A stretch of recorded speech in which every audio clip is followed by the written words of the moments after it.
പ്രിയപ്പെട്ട കുട്ടികളെ, 9th standard maths unit 1 സമവാക്യ ജോഡികൾ എന്ന പാഠഭാഗത്തെ പാർട്ട് 3 പ്രവർത്തനങ്ങൾ. ഒരു ചോദ്യം: ഒരു ഭിന്നസംഖ്യയുടെ അംശത്തിനോട് 1 കൂട്ടി ലഘൂകരിച്ചപ്പോൾ 1/2 കിട്ടി. ഛേദത്തിനോട് 1 കൂട്ടി ലഘൂകരിച്ചപ്പോൾ 1/3. ഏതാണ് ഭിന്നസംഖ്യ? അതായത് ഏതോ ഒരു ഭിന്നസംഖ്യ ഉണ്ട്, ആ ഭിന്നസംഖ്യയുടെ അംശത്തിനോട് 1 കൂട്ടി ലഘൂകരിച്ചപ്പോൾ 1/2 എന്ന ഉത്തരം കിട്ടി. അതേ ഭിന്നസംഖ്യയുടെ ഛേദത്തിനോട് 1 കൂട്ടി ലഘൂകരിച്ചപ്പോൾ 1/3 എന്ന ഉത്തരമാണ് കിട്ടിയത്. എങ്കിൽ ഏതാണ് ഭിന്നസംഖ്യ എന്നതാണ് ചോദ്യം. അപ്പോൾ നമുക്ക് ഭിന്നസംഖ്യ സമം x/y എന്നെഴുതാം. ഒരു ഭിന്നസംഖ്യയിൽ അംശവും ഛേദവും ഉണ്ടാവും. അപ്പം x/y, അംശം ഛേദമെന്നും അംശം x എന്നും ഛേദം y എന്നും എഴുതാം. അപ്പോൾ അംശത്തോട് 1 കൂട്ടി ലഘൂകരിച്ചപ്പോൾ 1/2 കിട്ടി എന്നാണ് പറയുന്നത്. അപ്പോൾ നമുക്ക് x/y +1 എന്നെഴുതാം. അതായത് അംശത്തോട് 1 കൂട്ടി ലഘൂകരിച്ചപ്പോൾ കിട്ടിയ ഉത്തരം 1/2 ആണ്. 1/2. ഛേദത്തോട് 1 കൂട്ടി ലഘൂകരിച്ചപ്പോൾ 1/3 കിട്ടി എന്ന് പറയുന്നുണ്ട്. അപ്പോൾ നമുക്ക് x/y കൂട്ടണം, വൈയോട് 1 കൂട്ടുക, ഛേദത്തിനോട് 1 കൂട്ടുക. അപ്പോൾ ഉത്തരം കിട്ടുന്നത് 1/3 ആണ്. എങ്കിൽ ഏതാണ് ഭിന്നസംഖ്യ എന്നതാണ് ചോദ്യം. ഇനി നമുക്ക് ഇതൊന്ന് ക്രിയ ചെയ്ത് നോക്കാം. ഇത് ക്രിയ ചെയ്യുമ്പോൾ ഇങ്ങനെ കോണോട് കോണ് ഗുണിച്ചാൽ മതി. അപ്പം x+1 2 കൊണ്ട് ഗുണിക്കുക, y 1 കൊണ്ട് ഗുണിക്കാം. x+1 2 കൊണ്ട് ഗുണിക്കാം. അതായത് 2 ഗുണിക്കണം x+1. ഇതിൻ്റെ അർത്ഥം 2 കൊണ്ട് x-നെയും 2 കൊണ്ട് 1-നെയും ഗുണിക്കണം എന്നാണ്. സമം y 1 കൊണ്ട് ഗുണിക്കാം. y 1 കൊണ്ട് ഗുണിച്ചാൽ 1 ഗുണിക്കണം y, ഒരു y എന്നർത്ഥം. 1 ഗുണിക്കണം y എന്ന് തന്നെ നമുക്ക് എഴുതാം. 1 ഗുണിക്കണം y. ഇവിടെയും നമുക്കതുപോലെ ചെയ്യാം. x-നെ 3 കൊണ്ട് ഗുണിക്കാം. x-നെ 3 കൊണ്ട് ഗുണിച്ചാൽ 3 ഗുണിക്കണം x, 3x. 3x സമം 1 ഗുണിക്കണം y. 1 ഗുണിക്കണം y+1 ഉണ്ട്. 1 ഗുണിക്കണം y+1. 1-നെ ഏത് സംഖ്യ കൊണ്ട് ഗുണിച്ചാലും നമുക്കറിയാം അതേ സംഖ്യ തന്നെ കിട്ടുമെന്ന്. അതുകൊണ്ട് 1-നെ y+1 കൊണ്ട് ഗുണിച്ചാലും y+1 തന്നെയാണ് കിട്ടുക. അപ്പോൾ നമുക്ക് 1-നെ y+1 കൊണ്ട് ഗുണിച്ചാൽ y+1, അത് നമുക്കിവിടെ 1 ഗുണിക്കണം y+1 എന്നെഴുതാം. y+1.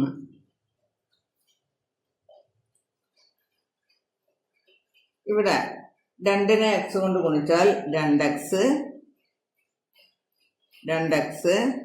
പ്ലസ് 2-നെ 1 കൊണ്ട് ഗുണിക്കുമ്പോൾ ഒരു 2 സമം 1 ഗുണിക്കണം y, ഒരു y എന്നുള്ളത് y എന്ന് മാത്രം എഴുതിയാൽ മതി. ഇവിടെ 3x-ന് 3x തന്നെ എഴുതുക. 3x സമം എന്തെഴുതുക? 1 ഗുണിക്കണം y+1. 1-നെ y+1 കൊണ്ട് ഗുണിച്ചാൽ y+1 തന്നെ. അപ്പോൾ നമുക്ക് y+1 എന്ന് തന്നെ എഴുതാം. y+1, y കൂട്ടണം 1 അതുപോലെ തന്നെ എഴുതണം. അപ്പോൾ നമുക്കറിയാം 2x കൂട്ടണം 2 സമം y ആണ്.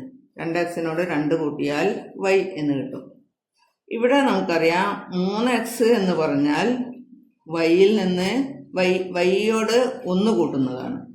3x എന്ന് പറഞ്ഞാൽ വൈയോട് 1 കൂട്ടുന്നതാണ്. അപ്പോൾ നമുക്ക് 2x കൂട്ടണം 2x കൂട്ടണം 2 സമം y എന്നതിന് പകരം നമുക്ക് എന്തെഴുതാം? ഈ y എന്ന് പറഞ്ഞാൽ ഇവിടെ എന്താ? y സമം 3x-ൽ നിന്ന് 1 കുറച്ചാൽ ആണല്ലോ y കിട്ടുക. y സമം 3x മൈനസ് 1 ആണ്. 3x മൈനസ് 1 എന്നെഴുതാം. ഇനി 2x കൂട്ടണം 2 സമം 3x മൈനസ് 1. ഇവിടെ ചരമുള്ള സംഖ്യകൾ ഒരു ഭാഗത്തേക്കും സംഖ്യകൾ മാത്രമുള്ളത് ഒരു ഭാഗത്തും ആയി എഴുതുമ്പോൾ ഈ 2 അതുപോലെ തന്നെ എഴുതാം. ഇവിടെ ഇടത് ഭാഗത്ത് 2 ഈ 1-നെ ഈ സമത്തിൻ്റെ ഈ ഭാഗത്തേക്ക് കൊണ്ടുവരാം. ഇവിടെ -1 ആണ്. -1-നെ സമത്തിൻ്റെ ഇടതുവശത്തേക്ക് കൊണ്ടുവരുമ്പോൾ +1 ആയിട്ട് മാറും. 2 കൂട്ടണം 1 സമം നമുക്ക് ഈ ചരമുള്ള 2x-നെ ഈ ഭാഗത്ത് കൊണ്ടുപോകണം. അപ്പോൾ 3x ഇതുപോലെ തന്നെ എഴുതാം.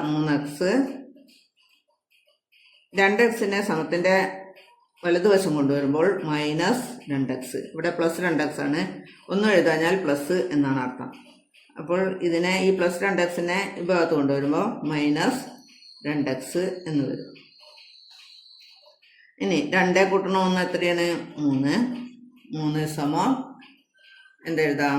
3x-ൽ നിന്ന് 2x കുറച്ചാൽ 3x-ൽ നിന്ന് 2x കുറച്ചാൽ x എന്നതിന് പകരം x എന്ന് മാത്രം എഴുതിയാൽ മതി. അതായത് x സമം 3 എന്ന് കിട്ടി. x സമം 3. ഇനി y കണ്ടുപിടിക്കാം. y കണ്ടുപിടിക്കാൻ y സമം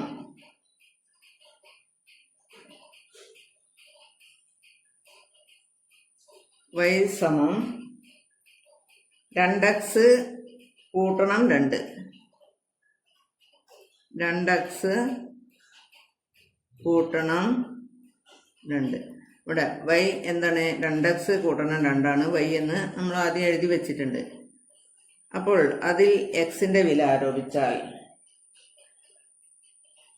y സമം x-ന്റെ വില 3 ആണ് എന്നറിയാം. 2 ഗുണിക്കണം 3 കൂട്ടണം 2. 23 6 6 2 8. അപ്പോൾ y-യുടെ വില 8 എന്ന് കിട്ടി. x-ന്റെ വില 3 എന്നും കിട്ടി.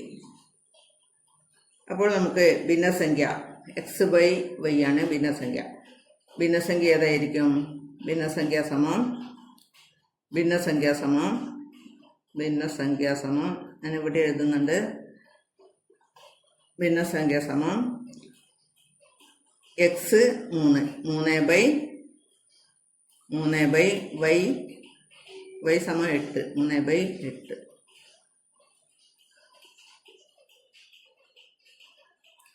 ഇത് ചെയ്ത് നോക്കിയാൽ ഇവിടെ പറഞ്ഞ കാര്യങ്ങൾ ശരിയാണോ എന്ന് നോക്കാം. 3-നോട് അംശത്തോട് 1 കൂട്ടിയാൽ 4. 4/8 എന്ന് പറഞ്ഞാൽ 1/2 ആണ്.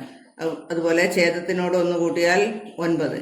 3/9 എന്ന് പറഞ്ഞാൽ 1/3 ആണ്.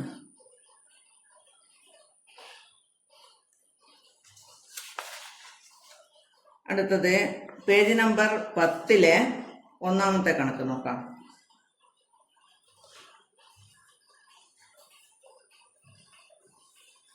പ്രിയ 1100 രൂപ കൊടുത്ത്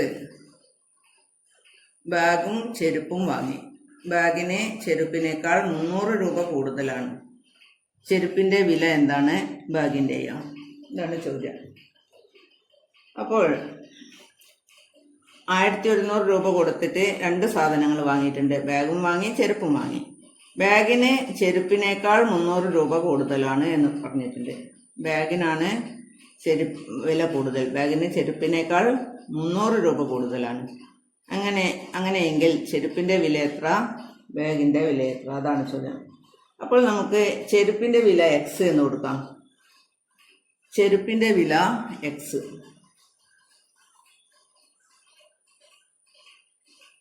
ചെരുപ്പിൻ്റെ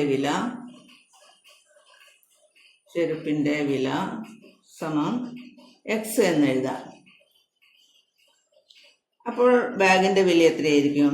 ബാഗിന് ചെരുപ്പിനേക്കാൾ 300 രൂപ കൂടുതലാണ് എന്നാണ് പറഞ്ഞത്. അപ്പോൾ ബാഗിൻ്റെ വില ഈ എക്സിനേക്കാൾ 300 രൂപ കൂടുതൽ. എക്സ് കൂട്ടണം 300 ആയിരിക്കും. ബാഗിൻ്റെ വില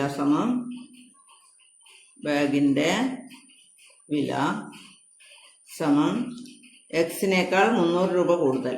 എക്സ് കൂട്ടണം 300. ഇതാണ് ബാഗിൻ്റെ വില. ഇതിൽ നിന്ന്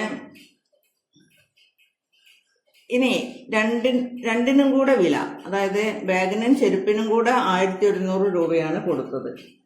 അതായത് ചെരുപ്പിൻ്റെ വിലയും ബാഗിൻ്റെ വിലയും കൂട്ടിയാൽ 1100 രൂപ കിട്ടും. അപ്പോൾ ചെരുപ്പിൻ്റെ വില എക്സ് ആണ്. എക്സ് കൂട്ടണം ബാഗിൻ്റെ വില എക്സ് പ്ലസ് 300 ആണ്. എക്സ് കൂട്ടണം എക്സ് പ്ലസ് 300 സമം 1100 രൂപയാണ്. 1100 രൂപയാണ്. ഇത് ക്രിയ ചെയ്ത് നോക്കാം. എക്സ് കൂട്ടണം എക്സ്. എക്സ് കൂട്ടണം എക്സ് എന്ന് പറഞ്ഞാൽ 2x ആണ്. 2x കൂട്ടണം 300. 2x കൂട്ടണം 300 സമം 2x കൂട്ടണം 300 സമം 1100. 1100 ആണ്. 2x കൂട്ടണം 300 സമം 1100 ആകുമ്പോൾ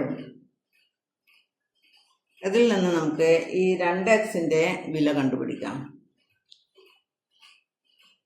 2x സമം ഇത് രണ്ടും കൂട്ടുമ്പോൾ കിട്ടുന്ന സംഖ്യയാണിത്. അപ്പോൾ ഇതിലെ ഏതെങ്കിലും ഒന്ന് കിട്ടാൻ ഈ സംഖ്യയിൽ നിന്ന് ഇത് കുറച്ചാൽ മതി. അതായത് കൂട്ടിക്കിട്ടിയ സംഖ്യയിൽ നിന്ന് ഇതിൻ്റെ മറ്റേ ഭാഗം കുറയ്ക്കാം. 1100 കുറയ്ക്കണം 1100 കുറയ്ക്കണം 300.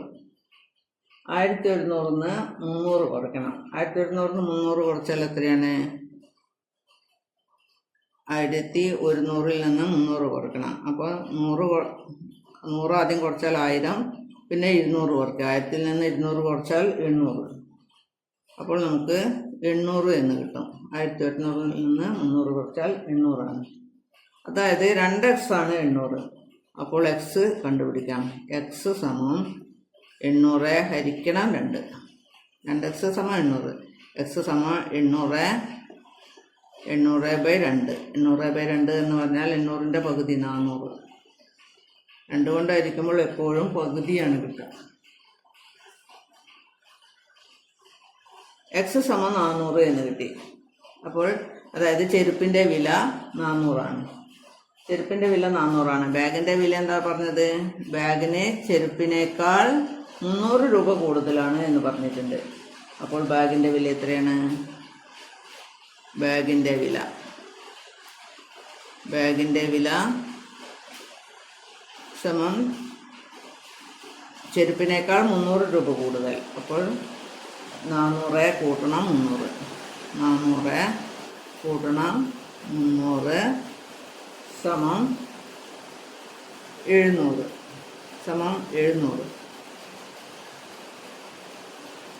അപ്പോൾ ബാഗിൻ്റെ വിലയും കിട്ടി, ചെരുപ്പിൻ്റെ വിലയും കിട്ടി. ചെരുപ്പിൻ്റെ വില 400 രൂപ. ഇവിടെ എടുത്തെഴുതാവുന്നതാണ് ചെരുപ്പിൻ്റെ വില. ചെരുപ്പിൻ്റെ വില 400 രൂപ. 400 രൂപ. ബാഗിൻ്റെ വില 700 രൂപ. ചെരുപ്പിൻ്റെ വില 400 രൂപ. രണ്ടും കൂടെ കൂട്ടിയാൽ 1100 രൂപയാണെന്ന് പറഞ്ഞിട്ടുണ്ട്. അപ്പോൾ 700ഉം 400ഉം കൂട്ടിയാൽ 1100 രൂപയാണ്. ബാക്കി ഭാഗം അടുത്ത ക്ലാസ്സിൽ.